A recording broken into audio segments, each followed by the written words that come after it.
Damn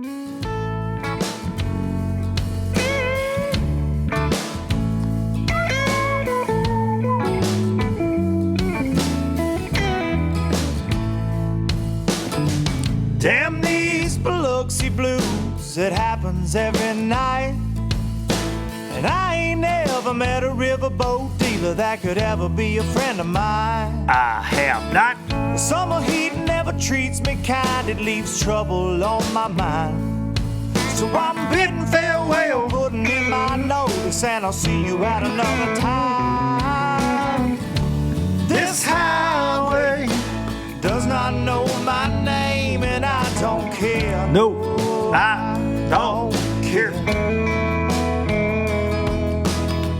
Headed my way for another place, and I got 3 good tires and a spare. right to the dadgum hook right here.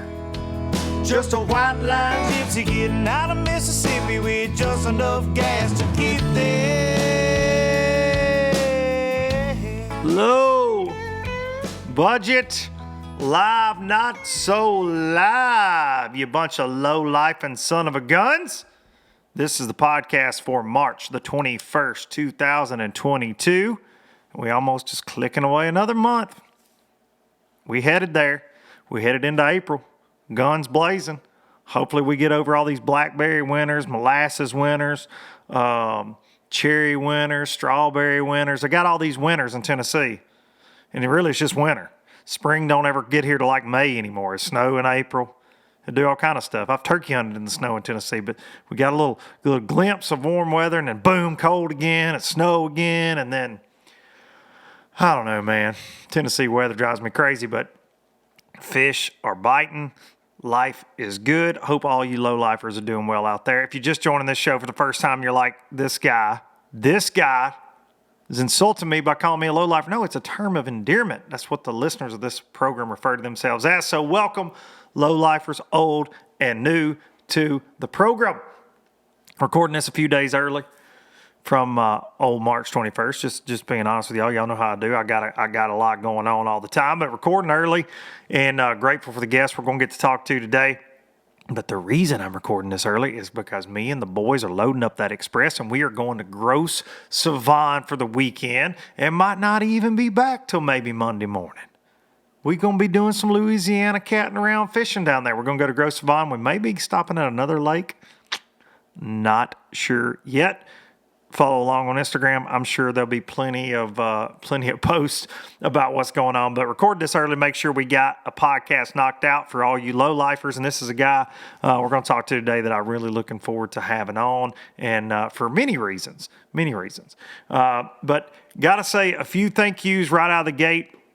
First of all, we are, at the time you guys are listening to this, we're out of hats. We are out of low-budget live and traveling circus hats, and I thank each and every one of you. They went very fast, the ones I had left. I got a little makeshift website built this week, and then boom, they're gone. Just like that. So y'all should have seen me. I was taking boxes into the post office. They rolled me out a cart, man. I felt big for a little bit. They were like, "What are you selling? What is this?" And I'm like, "Low lifer apparel, lady. Get your life right. If you don't know what that is," and she didn't care. But anyways, rolled up in the post office with a cart full of hat boxes. So they're shipping, and you should be getting those very soon. I appreciate the support.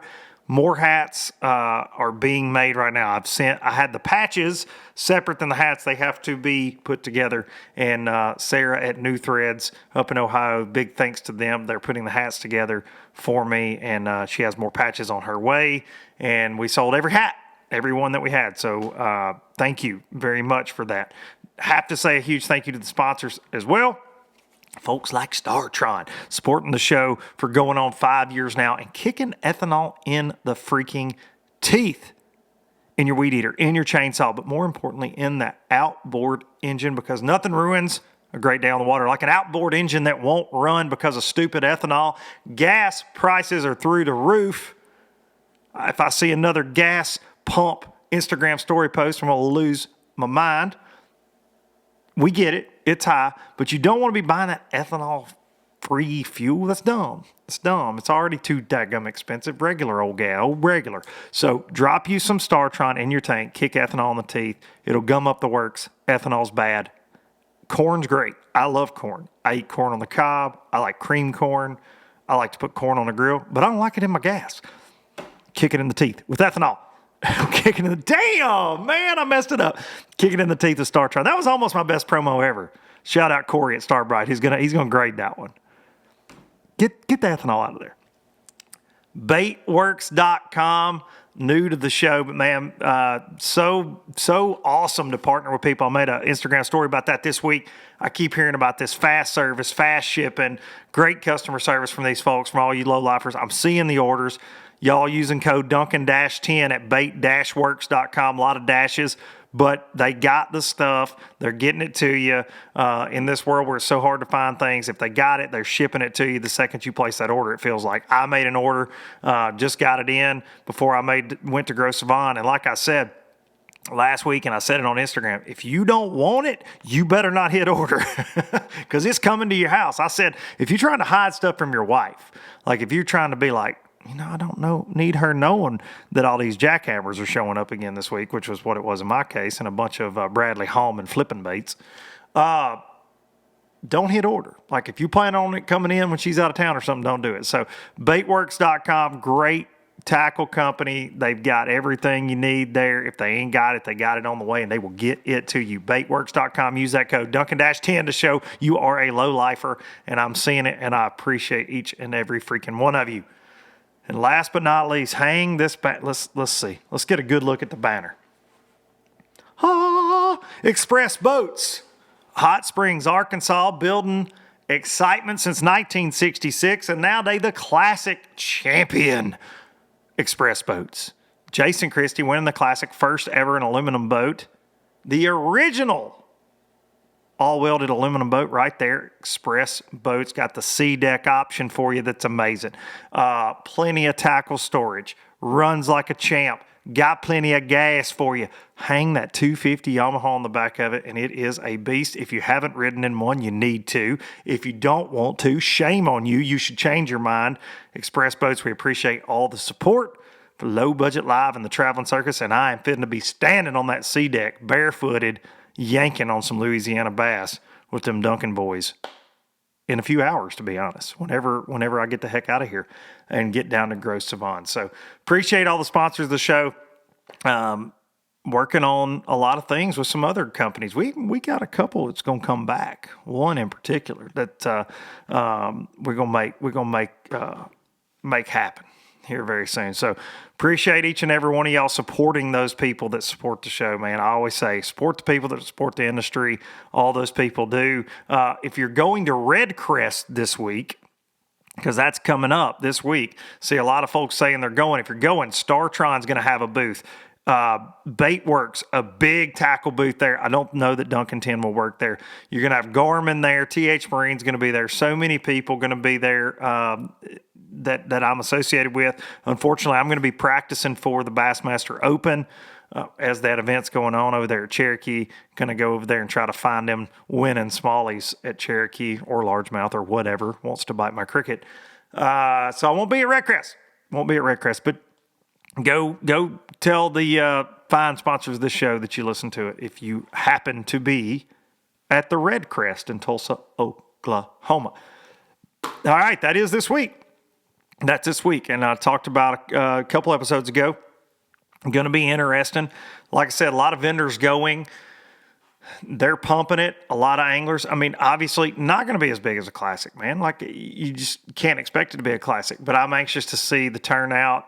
3 days there to see what happens there at the Redcrest and how it's even set up. I think that's interesting because, like I mentioned earlier, if you missed that episode, talking about not having a weigh-in, not having who wins before they get there, and I don't know. It's an interesting scenario for a live fishing tournament and an event, and it is the first that they are trying in a convention center type setup thing.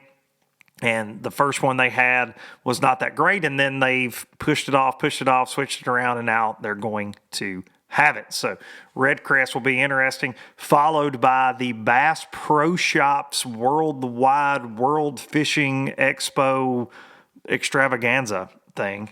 Let me text our guest real quick.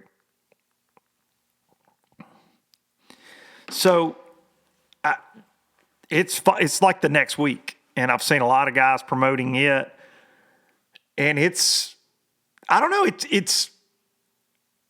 it's weird for me, I think, that Bass Pro Shops is, they're running tournaments now. Obviously, they got the Johnny Morris Super Mega Cup, $1 million, and they're controlling all of it. Like, they are the cartel in the fishing world. They grow it, they make it, they smuggle it in, they sell it to you, they get you hooked on it, and then they got the rehab centers. Like, it's a trip. And I think that that's been the goal. I mean, obviously with purchases like buying Ranger and buying Triton and a lot of the moves they've made and buying Cabela's, like they own so much of the industry. Then they started having tournaments last year, and I don't guess I've seen any announcement for this year's events. I'm not sure when those take place, or if they're having it again. I'm sure they are. But now they're having this worldwide expo, and it's weird. It's weird for me. It's weird that it is right on the heels of the Classic and Redcrest. It is, and it's competition. It is competing with the vendors' time, the fans' time. But the interesting thing about it is they're charging like $20 or something per head to get in to this thing. Of course, for conservation. Definitely just for conservation. But I think it's a weird move, and I think it's very telling. And I said this whenever they came out with their tournament series, the Johnny Morris Super Worldwide Sportsman Johnny Morris Championship, that I think that it's very telling the direction that company's headed. And I think, this year we've already seen Bass Pro Shops. It's not the bassproshops.com Bassmaster Opens anymore. They're gone, where they had to always have a weigh-in at a Bass Pro Shops. It's the St. Croix Bassmaster Opens now. You see them stepping back in a lot of things, and I think that it's just because they just want to do their own thing, obviously. And I think that means more money in their pocket, ultimately, which is always the goal. And they don't make bad business moves very often.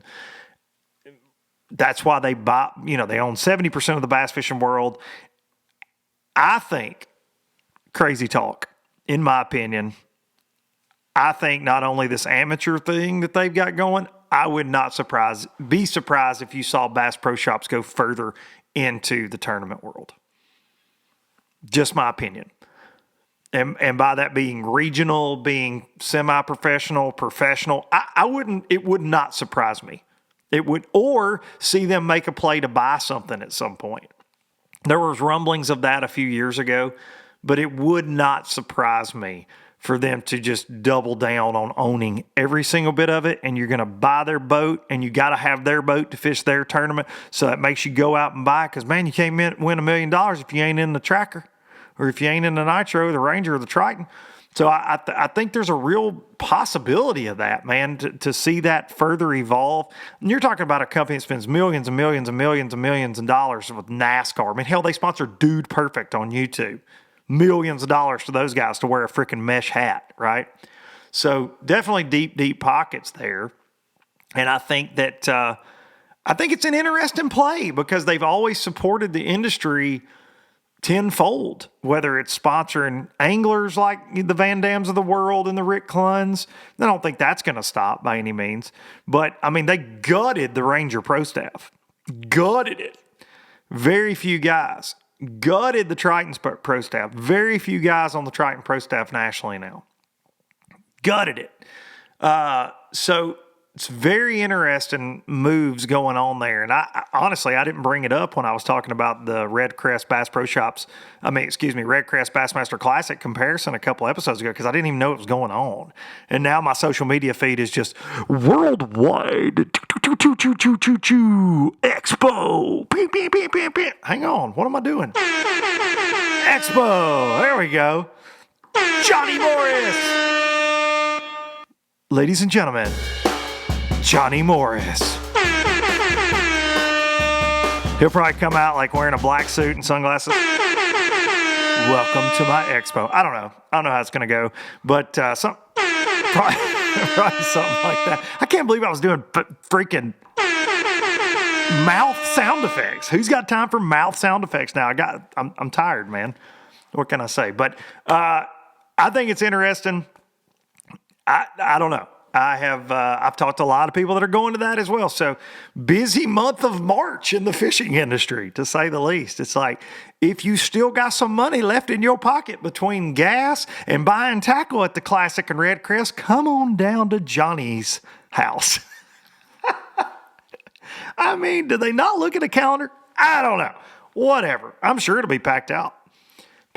People love to go look at the fish in the aquarium and buy fudge and walk around and there'll be a lot of I think all the pros are going, and there's going to be booths there, and they hit up their vendors that sell to them for sure for booth space and things, and it's interesting. It's going to be interesting to see how it all plays out, man. I don't know. It's just getting crowded. Month of March, just mark it off. 3 out of 4 weeks a year now. From now on, just mark it off. Oh, me. All right. I'm going to get into our guest right here. So, been knowing this guy a minute. Been knowing this guy a freaking minute. And I'll tell you how and how long in just a second, because he is currently at Santee Cooper. The Elite Series has not started. And he is killing it this year. He's a guy I talked about just a couple episodes ago. Just finished up in the top 5 of the Classic there, 3rd place. He's in his 5th year on the Elite Series. The last time they were out there in South Carolina, he freaking won there on the, whatever rivers they fished. Winyah Bay, whatever it was. I can't remember. It's like the Cooper River and something. But he won out there. He's got 5 wins in the FLW side of things. MLFLW won almost $1 million there. He is a $1 million champ in the sport of bass fishing. I think he's one of the most underrated, under-discussed guys in the sport. He's taking time out of his off day to talk to us. Ladies and freaking gentlemen, let's get him on the phone right now. Stetson Blaylock.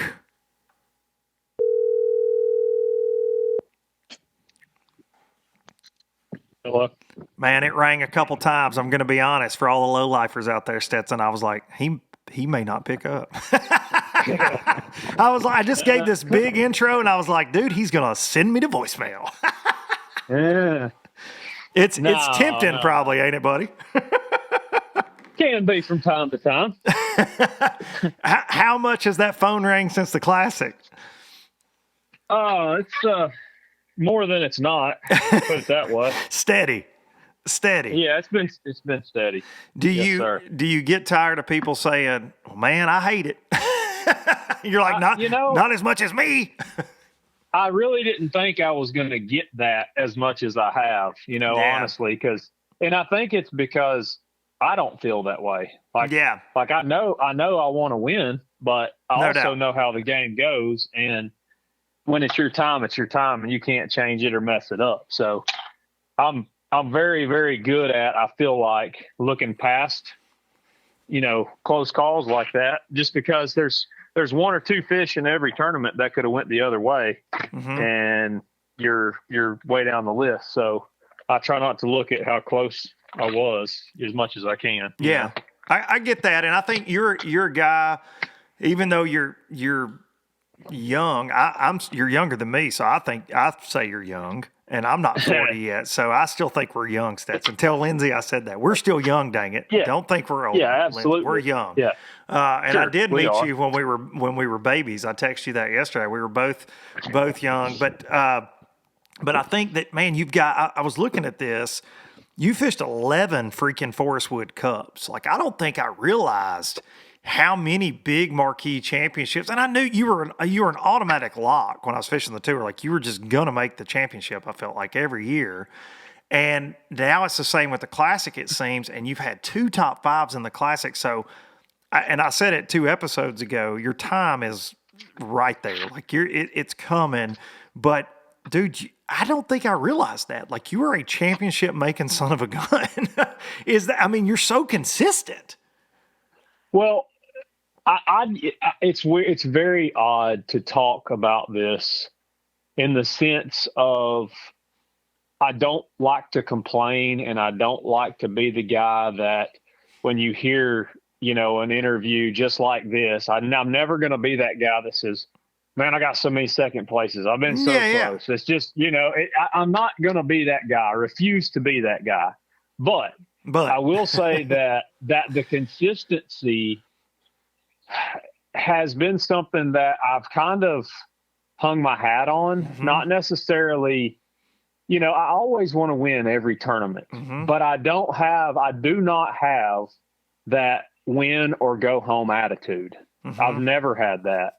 And there's times in these tournaments where, whether it be a Forest Wood Cup, a regular tour event, an Elite Series event, or the Bassmaster Classic, where I go, okay, I don't know if I'm on the winning deal. So what can I do to represent, to be there at the end with a shot?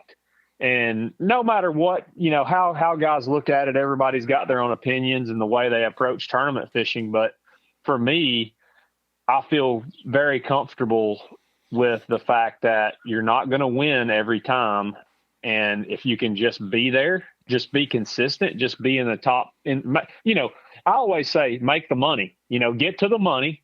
And then once you get to the money, then you can change your approach a little bit and try to go further in the tournament. But, there's times, and I'm not going to lie, the Classic at Guntersville and this last Classic last week were 2 tournaments that I actually said, if they bite for 3 days, I can have a shot to win. Got a chance. Thing. Yeah. And I'm never that way. I never feel that way, hardly ever. But those 2 tournaments are ones that I did feel that way. And, it just, when you're fishing good and you're confident and you're making decisions and they're making good decisions, things like that can happen. For the folks at home, because you are not that guy, like you said, I think so many of us are not that, hey, I think I'm on the winning fish. We tend to be even negative, right? Like everybody kind of poor mouths coming out of practice, this or that, because things do change. They change by the hour. But when you say that, though, you say, man, at Guntersville and at Hartwell, I felt like if they bit, I had enough. What is that you see? Is it a group of fish? Is it a solid pattern?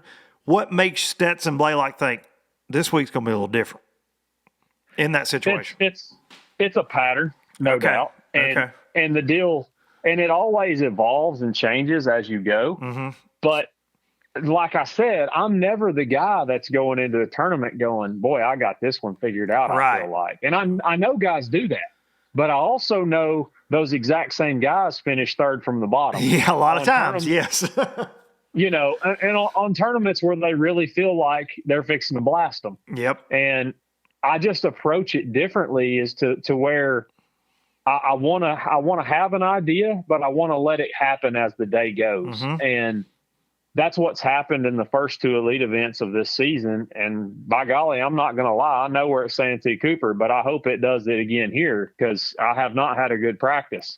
And I feel like that the approach that I've taken to those classics that I felt good in, it wasn't I've got 3 areas where I think I can catch them. It was this particular bait or this particular 2 or 3 baits in this particular whatever looking water, this type of looking water, or this bay, that bay, and that bay look a lot alike. I got a couple bites in there. I really think if I can make these work, the potential's there to do well. And I tell you though, what's very strange about that is I find myself every single,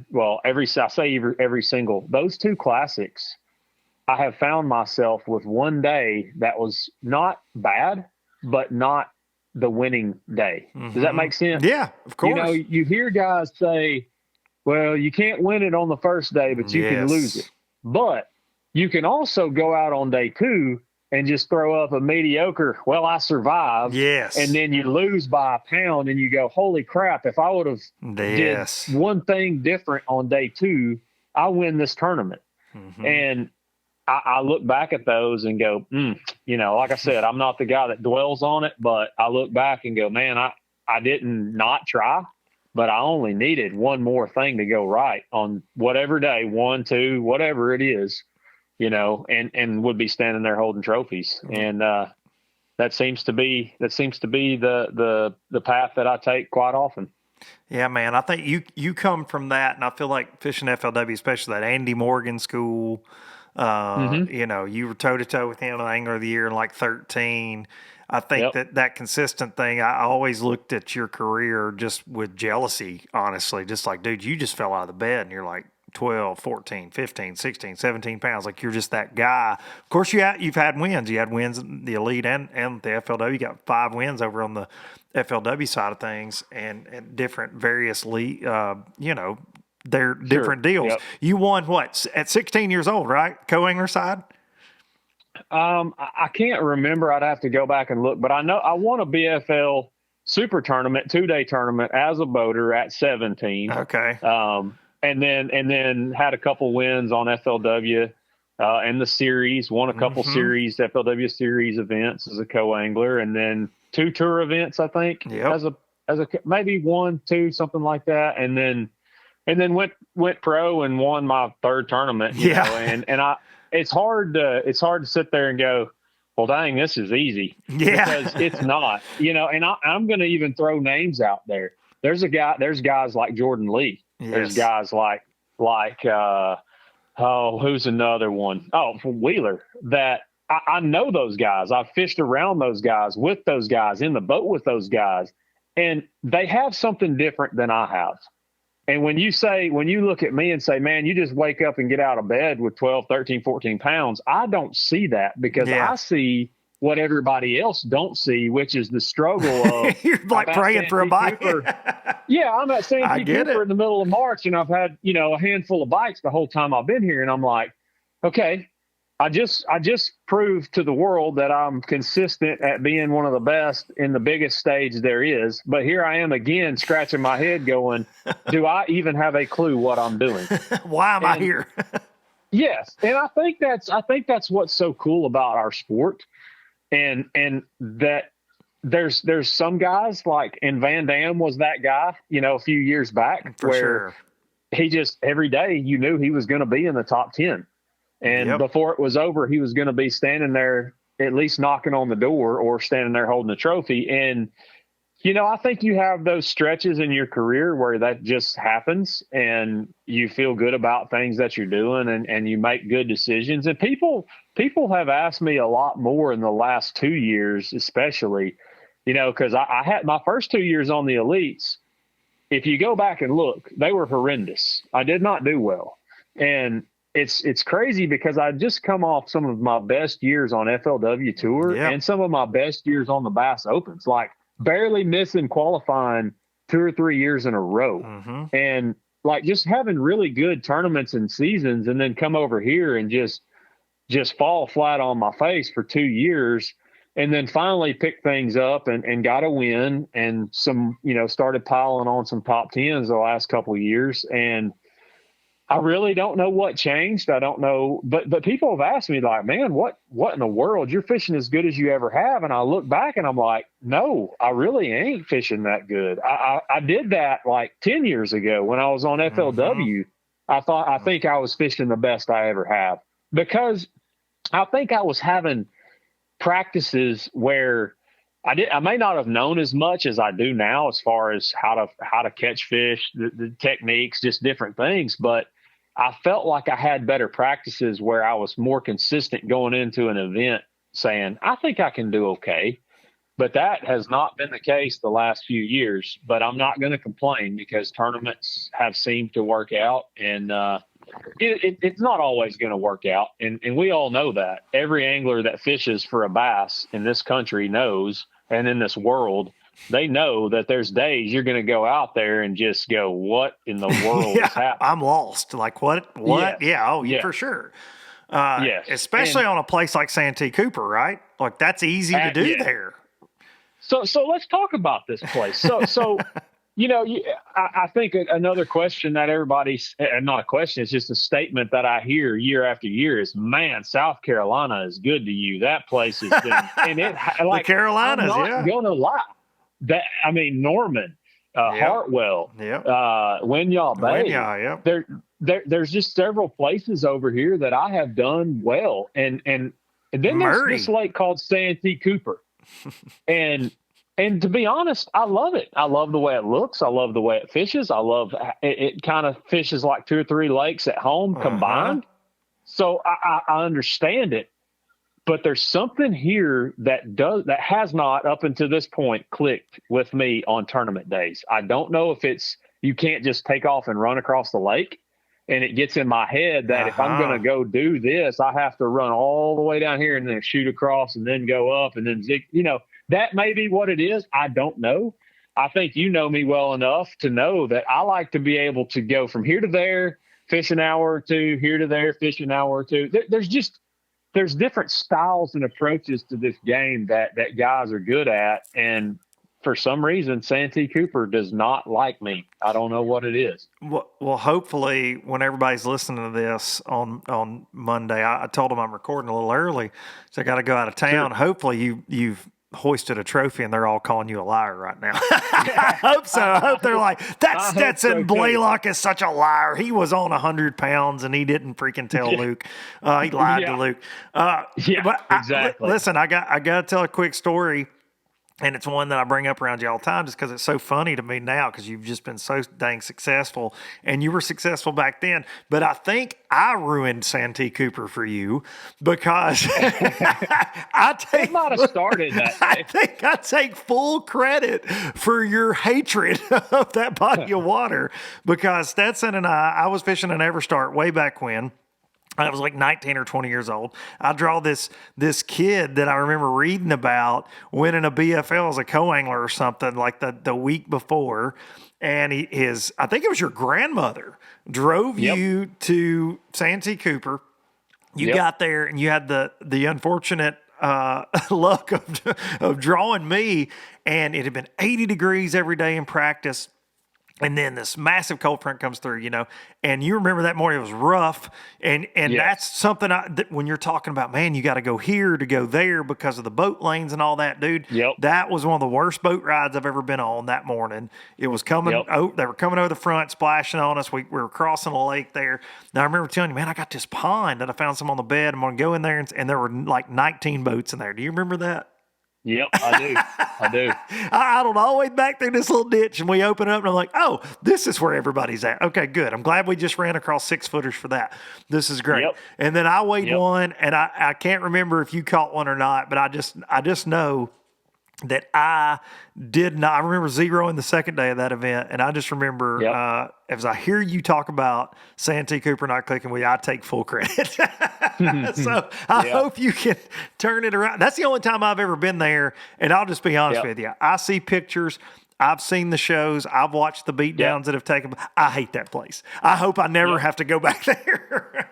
Well, it's intimidating, man. It's intimidating. It is. And I've fished some of the biggest bodies of water in the country, and this place just has something different. It has a different vibe to it that if you don't just get it, then you can really drag up the rear on this one.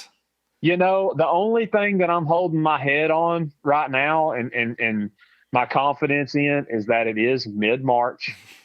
It's springtime. They want to be where I like them. Mm-hmm. And I've had a lot of success in March and April, and that's it. I mean, people can call me a liar if they want to. This has been one of I hope they get to, and you hope they get to. Yeah, absolutely. But this has been one of the toughest practices for me this time of year that I've had. I mean, I've had tougher practices, but not in that prime time of the year when things should be happening.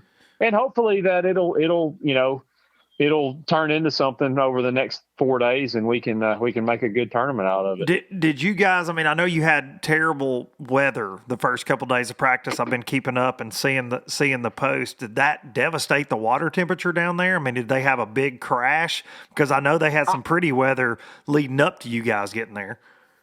Well, it's funny because this lake is not that far north and south from Arkansas, and Arkansas has been cold. Yes. And the trees aren't even trying to budge. Yes. You come over here, and I'm looking right now. It's kind of rained a little bit today, and there's pollen puddles. So to me, the trees already got leaves on them. Everything's already alive here. So I personally think that when you have 23, 30-degree nights, the fish that are there go, oh, heck, I don't know what's happening, but maybe I wasn't supposed to be here yet. I don't know. I just think that, you hear people say, well, once they're committed, they don't back off. Well, I don't necessarily know if that's true. And especially when you're talking about a lake like this that has a mind of its own every time I've been here. So that's a fact, man. It really does. And I think for people, it's like telling you to go to Okeechobee and fish grass, or Guntersville. Hey, man, they catch them in the grass. Like, there's so many freaking trees and there's stumps, and it is just, it's a maze of just everything looks freaking good. And man, you're right. Lakes like that, and I think Guntersville's a prime example of this too. Like you said, you can drag up the rear end in those standings real fast if you're off an inch. They're very scary places. Very far. No, and if you're on it, you're dead on it. 25 freaking pounds, you look like a guru. But man, if you miss it, you'll think, well, this lake don't have any bass in. This lake sucks. And I guess that's the way it is for a lot of bodies of water. But very, very interesting, man, fishery. And everybody, like I said, when this comes out, they're going to have seen how it played out. But hopefully you can pull it out. So I wanted to ask you a couple really, really just quick questions. Sponsor wise, I see you make some changes. You're a business savvy dude. But running a Bass Cat and in the Bass Cat and there with Academy. And I get you had been a nitro guy for a while. I guess all that just kind of goes together, right? I was talking about this before I had you on, and I know that with them owning competitors, that's got to be a tough situation, I guess. Well, and let me start by saying this whole game evolves around decisions that we make on the water and off the water. And I'll put it this way. There's times where I've made decisions and I look back and say, boy, I don't know if I made the right decision there. And I mean, in this industry, there's times where you're faced with, I got to do something. Yes. And I wasn't put in that position, and I want to make that very clear. Absolutely. I have been with Academy, I guess, 3 years now. Yeah. And I see a really bright future there, and I'm going to be with them for several more years to come. And they support the Bassmaster Classic. They really do a lot for bass and for us anglers out here with their, which is huge. It's huge to be part of the Classic and all that. And for me, it's one of those things where I'm not going to leave a company like that just because I feel like I need to. Yep. And for me, man, I got nothing but good things to say about the people at White River and Nitro and Bass Pro and all those people. But for me, it was about comfort. Academy stayed with me. They made me a good offer moving forward for the next few years. And for me, I just wanted to align with a boat company that wasn't tied to a retailer. Yeah. So deal. I wasn't necessarily, it wasn't that I was necessarily forced to do it. And that needs to be very clear. For sure. But I wanted to just be with a company that wasn't tied to a retailer. So no matter what direction I go, if I do my job for Bass Cat, then I'm going to have a place there. And everybody in this industry knows Mr. Rick and absolutely. That's where I was going with what this. kind of guy he is. And he was very, very, very, what's the word? He wanted me with him, and there wasn't a place for me. And that's saying something when you can just tell that they really don't have room for another guy, but they make room for you. And in your heart that they're telling the truth. Like, guys, our team's full, but we really would like to have you, kind of deal. Mm-hmm. And, I feel fortunate to have had the opportunities with all the companies that I've worked with, but just aligning with Academy Sports and Outdoors and Magellan, their apparel line. And, of course, I've been with Realtree now. I was going to say, you're fishing their rods too, right? Yes, H2O Express Very rods cool. and reels, and getting to kind of help design rods and have a part in that.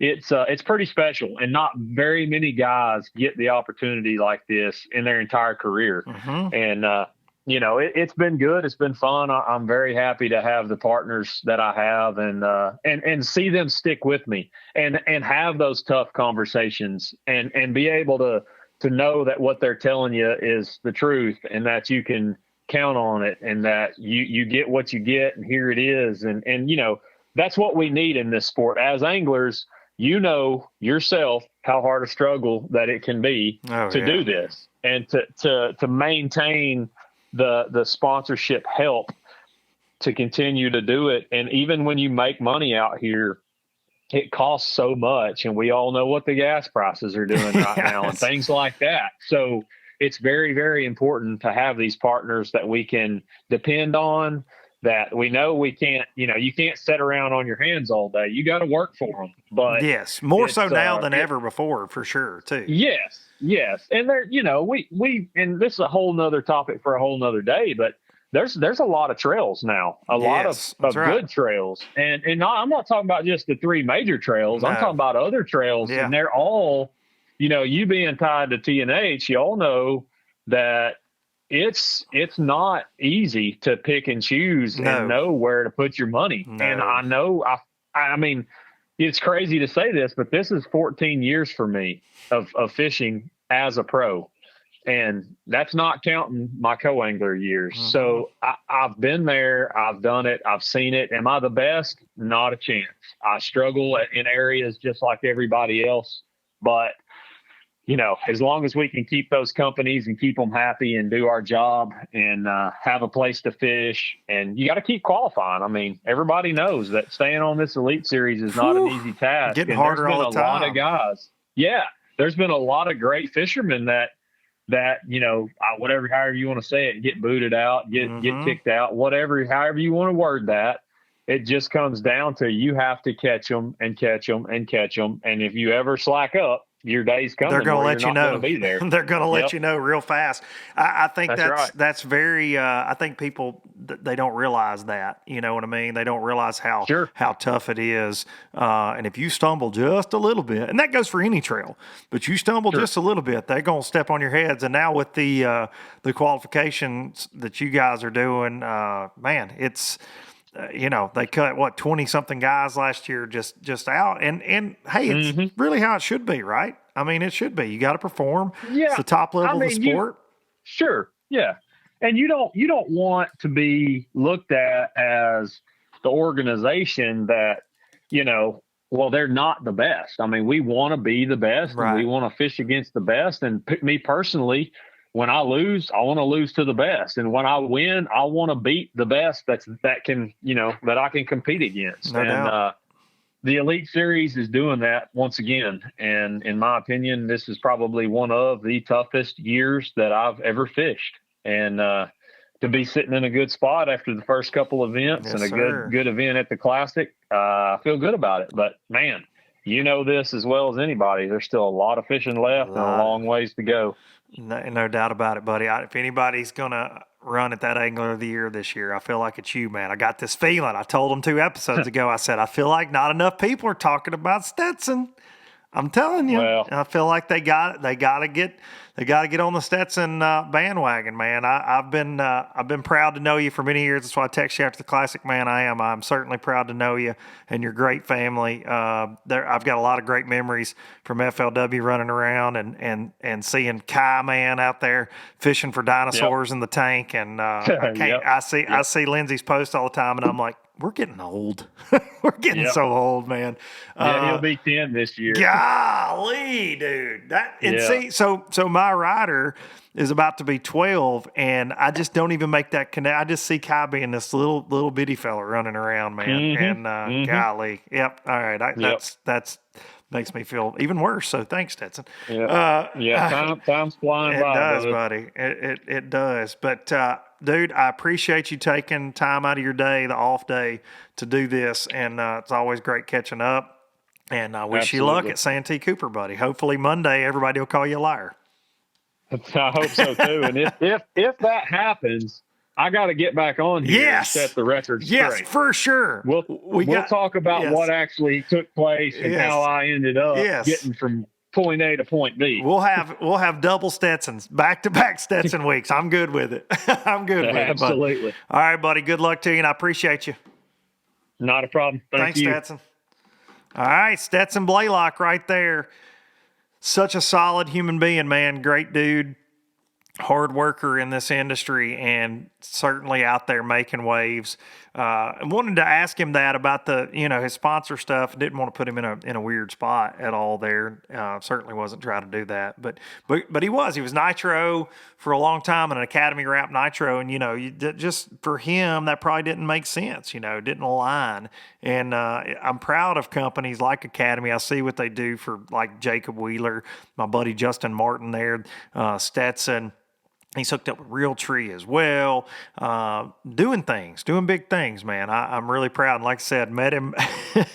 We spent a day in the boat together. It's been many moons ago, but been knowing that kid a long time, and I'm very proud to know him. So thanks to Stetson for coming on. Thanks to each and every one of you for watching this insanity every week. I appreciate you. More hats coming soon. Boats and Pros had a Boats and Pros call today.